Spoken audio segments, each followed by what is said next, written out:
Share market में पिछले हफ्ते बड़ी गिरावट रही है। बीते हफ्ते बाजार में आई गिरावट का असर स्मॉल कैप स्टॉक्स पर भी देखने को मिला, लेकिन इस दौरान कई स्मॉल कैप स्टॉक्स ऐसे भी रहे जिन्होंने अपने इन्वेस्टर्स को निराश बिल्कुल नहीं किया, बल्कि डबल डिजिट का रिटर्न दिया।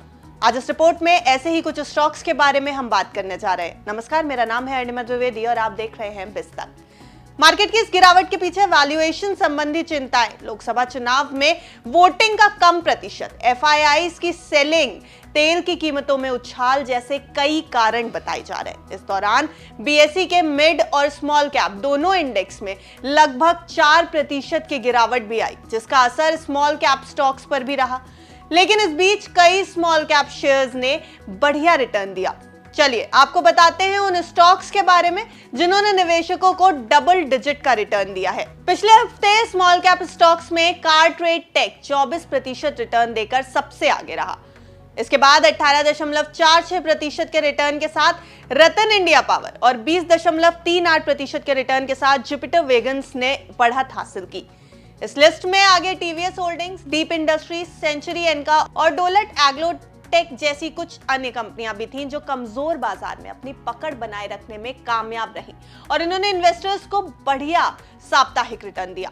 लेकिन यही नहीं, कई स्मॉल कैप कंपनियों ने बीते हफ्ते डबल डिजिट में नेगेटिव रिटर्न भी दिया है, जिसमें सोनाटा सॉफ्टवेयर, इंटेलेक्ट डिजाइन, मैंगलोर रिफाइनरी, सूर्या रोशनी, चेन्नई पेट्रोलियम, जयप्रकाश एसोसिएट्स, ग्रेफाइट इंडिया, आइनॉक्स इंडिया सबसे ज्यादा नुकसान उठाने वाले स्टॉक्स रहे हैं। मिड कैप सेगमेंट में केवल भारत फोर्ज 11.56% की बढ़त के साथ डबल डिजिट के रिटर्न की लिस्ट पर काबिज रहा, जबकि endurance technologies, tube investments, Honeywell automation, supreme industries और कुछ अन्य स्टॉक्स बढ़त हासिल करने में कामयाब रहे हैं। Voltas, Torrent power, JSW energy, Piramal enterprises, Canara bank और पावर फाइनेंस सहित मिड कैप सेक्टर की कई कंपनियों में सबसे ज्यादा नुकसान भी हुआ है।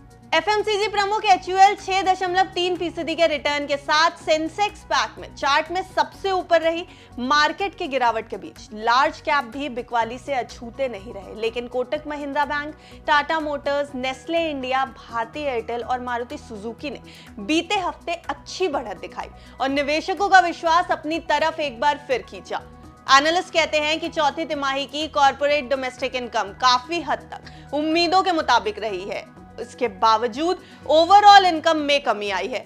चौथी तिमाही के नतीजों का मौसम अपने आखिरी दौर में है, साथ ही निवेशकों के बीच चुनावी अनिश्चितता भी है। ऐसे में यह देखना दिलचस्प होगा कि घरेलू बाजार में मौजूदा वॉलेटिलिटी क्या आगे भी जारी रह सकती है।